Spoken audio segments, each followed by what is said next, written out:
Sa patuloy na digmaan sa pagitan ng Russia at Ukraine, isa sa pinaka-epektibong stratehiya ng Russia ay ang paggamit ng glide bombs. Mura at malupit ang armas na ito na kayang magdulot ng isang matinding pinsala mula sa ligtas na distansya at nakakalusot sa mga aerial defense ng Ukraine. Dahil dito, pinapayagan itong magsagawa ng matinding pag-atake ang Russia nang hindi nanganganib ang kanilang mga eroplano. Ngunit habang umuusad ang digmaan, natutunan ng Ukraine kung paano talunin ang bentahe ng mga ito sa pamamagitan ng isang malupit na taktika at paggamit ng isang game changer na teknolohiya.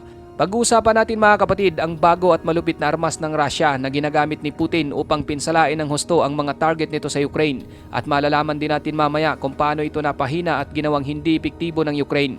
Bago tayo magpatuloy, para sa mga nais magkaroon ng tuloy-tuloy na update sa ating channel, i-hit nyo lamang po ang all ng ating subscribe button para lagi kayong manonotify sa bawat video na ating in-upload.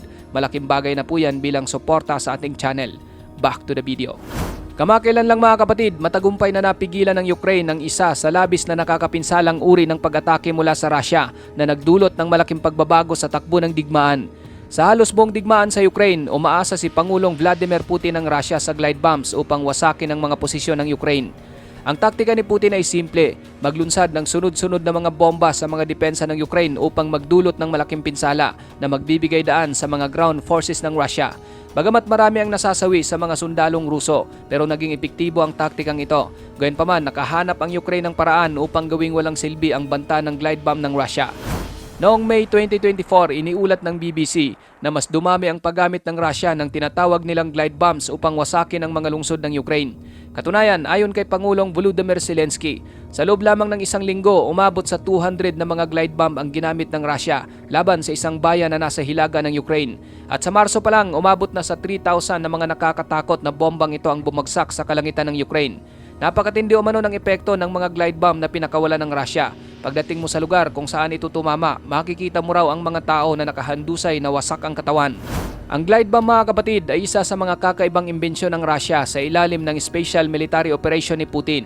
Ang paggawa ng mga ito ay kinabibilangan ng pag-install ng isang special na kit sa mga Soviet era na mga bomba na pinagsasama ang mga pakpak na maaring itiklop at isang simpleng sistema ng satellite navigation na magbibigay daan para madaling matamaan ang pangkalahatang target. Karaniwan ng mga glide bomb na ginagamit ng Russia ay ang FAB 1500S na may bigat na higit sa 1.5 tonelada at ang FAB 500S na may bigat na kalahating tonelada. Bagamat simple ang paggawa ng mga bomba, ngunit ang lakas ng pinsala na dulot nito ay napakalupit. Para magkaroon ka ng ideya kapatid, ang isang makapangyarihang 152mm artillery shell ng Russia ay mayroong 14 pounds ng explosive, samantalang ang isang FAB 500 ay mayroong higit sa 440 pounds ng explosive at ang FAB 1500S ay mayroon namang 1,300 pounds ng explosive na siyang karaniwang ginagamit ng Russia sa mga posisyon ng Ukraine.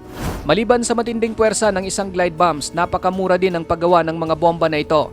Nagkakahalaga lamang ito sa pagitan ng $20,000 at $30,000 bawat isa. Ito ay dahil ang Russia ay mayroon ng mga stock na Soviet era na mga bomba, kaya ang tanging gastos ay ang paggawa na lamang ng mga wing kits. Kung ikukumpara sa iba pang uri ng mga armas, ang perang ginagastos ni Putin para gumawa ng glide bombs ay isang barya lamang, at epektibo ang mga armas na ito para sa mga tactical na operasyon ng Russia.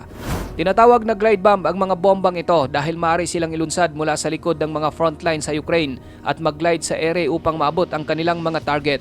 Ibig sabihin, dahil sa mga bombang ito, hindi na may susugal ng Russia ang kanilang mga bombers at fighter jets laban sa mga depensa ng Ukraine sa ere tulad ng Patriot missile defense system.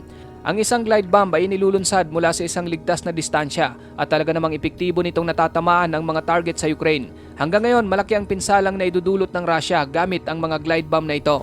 Binansagan sa Moscow ang mga glide bomb bilang miracle weapon. Nakakatulong ito upang masolusyonan ang maraming problema ng Russia sa kanilang mga aerial attack sa digmaan sa Ukraine. Mula noong February 2024, nawalan ang Russia ng 342 na mga eroplano at 325 na mga helicopter. Karamihan sa mga ito ay nawala sa mga unang buwan ng digmaan. Dahil dito, itinigil ni Putin ang pagpapadala ng mga aerial assets at nagkaroon ng paraan upang umatake mula sa ere nang hindi nalalagay sa panganib ang kanilang mga unit sa himpapawid. Ito ay sa pamamagitan ng mga glide bombs. Ngunit bagamat naging epektibo ang mga bombang ito, natutunan ng Ukraine kung paano pigilan. Noong March 10, iniulat ng The Telegraph na nakahanap ang Ukraine ng paraan para gawing hindi epektibo ang mga glide bomb.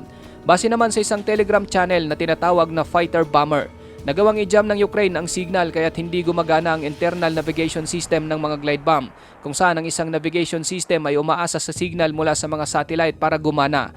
Dahil dito, marami sa mga glide bomb ang hindi tumama sa target at bumagsak na lamang sa mga bukirin imbis na sumira sa mga lungsod at fortifications ng Ukraine. Dahil sa mga signal jammer ng Ukraine, kailangan ngayon ng Russia ng 16 na mga glide bomb para epektibong tamaan ng target na dati ay isang glide bomb lang ang kailangan. Malaking problema ito para kay Putin dahil kung dati ay gumagastos lamang ang Russia ng nasa $30,000, ngayon ay lumobo ang gastos nito ng hanggang sa $480,000 para sa bawat matagumpay na strike ng glide bomb. Isa pa, hindi tiyak kung ilang mga Soviet-era na bomba ang nasa stockpile ng Russia, kaya pinipilit ng signal jamming ng Ukraine na gamitin ni Putin ang kanyang mga FAB 1500 at FAB 500 na bomba dahil ngayon ay kailangan ng 16 na bomba para magtagumpay. Mabilis mauubos ang kanilang mga stockpile. Hindi naman talaga dapat magkaroon ng problema ang Russia mga kapatid ukol sa jamming na nangyayari sa kanilang mga glide bombs dahil ayon mismo sa kanila na ang nasabing bomba ay dinesenyo para hindi matabla ng jamming. Ayon din sa ulat ng The Telegraph, ang mga jammer ay karaniwang mga decoy na ginagamit para malihis ang mga precision-guided weapon o bahagi ng defense system ng isang fighter jet. Makikita ito sa F-16 na may mga sistemang nagpapalabas ng interfering signals para pigilan ang mga enemy weapon system. Ngunit ang glide bomb ng Russia ay gumagamit ng satellite navigation, hindi tulad ng infrared o mas komplikadong guidance systems na ginagamit upang malampasan ang problema ng jamming. Noong una mga kapatid, inamin ng Ukraine ang isyong ito nang magsimulang gamitin ng Russia ang glide bombs. Sa isang article sa Politico noong March 2024, sinabi ni Dmitry Kuleba, ang dating foreign minister ng Ukraine, na tinanggap na nila ang banta ng glide bombs ng Russia at sinabi niyang hindi nila matatakasan ang mga bombang ito. Nakiusap na rin siya sa Amerika ng mas maraming Patriot aerial defense systems dahil ang mga glide bombs ay basta na lang umano babagsak sa kahit anong target sa Ukraine at winawasak ang lahat. Ito umano ang dahilan kung bakit sila nawawala ng mga posisyon at ang tanging paraan para pigilan ito ay pabagsakin ang mga eroplano na nagdadala ng mga bomba. Noong panahong iyon, hindi pinapayagan ng Ukraine na gumamit ng Western-made long-range missile upang targetin ang mga airfield sa teritoryo ng Russia. At bagamat pinapayagan na sila ngayon at nakagawa na sila ng kanilang sariling long-range missile, hindi pa rin nila napigilan ang pag-atake ng Russia gamit ang mga glide bombs. Ngunit sa pagkakataong ito, nagawa ng maijam ng Ukraine ang system ng nasabing mga bomba at kaya na nilang pigilan ang mapaminsalang epekto nito. Ngayon mga kapatid, base sa Russia, hindi umano kayang i-jam ng kahit sino ang bagong armas nila na ito. Ngunit paano nagawa ng paraan ng Ukraine na ito'y mai-jam? Ayon sa mga eksperto, mayroong dalawang posibleng dahilan kung bakit nagawa ito ng Ukraine. Una, maaaring sobrang pangit ng disenyo ng mga bagong glide bomb ng Russia kaya't naging madali silang i-jam. Pangalawa, maaaring gumamit ang Ukraine ng matalinong uri ng satellite jamming para i-block ang mga signal na natatanggap ng glide bombs ng Russia. Sa ganitong paraan, magbibigay daan ito sa Ukraine para baguhin ang direksyon ng bomba bago pa ito ilunsad, kaya't madadivert nila ang mga bomba sa mga bakanting bukirin at iba pang mga lugar. Dagdag pa ng mga eksperto, mayroon umanong paraan para labanan ang ganitong uri ng signal jamming na ginagawa ng Ukraine. Halimbawa, ang mga Western glide bomb ay gumagamit ng encrypted na GPS signal kaya hindi sila naapektuhan ng ibang mga signals. At ito raw ang posibleng problema sa mga glide bomb ng Russia, ang maaring hindi paggamit ng mga encrypted signal kaya nagiging prone ito na targetin ng Ukraine o di naman kaya ay na-break mismo ng Ukraine ang encryption na ginagamit ng Russia para ilihis ang kanilang mga glide bombs. Mayroon ng mga ulat kapatid na pangunahing problema talaga ng Russia ang paulit-ulit na paggamit ng kanilang mga sundalo sa frontline ng isang simpleng unencrypted receivers kung saan ipinapahayag ng Center for Strategic and International Studies na ang kakulangan sa encryption ay naging problema ng Russia noong June 2022, ilang buwan lang matapos simulan ni Putin ang invasion sa Ukraine. 3 taon na ang nakalipas, hindi pa rin natututo itong si Putin o baka naman sobrang depleted na ang kanyang mga puwersa kaya hindi na kayang mag-encrypt ng mga signal ng maayos.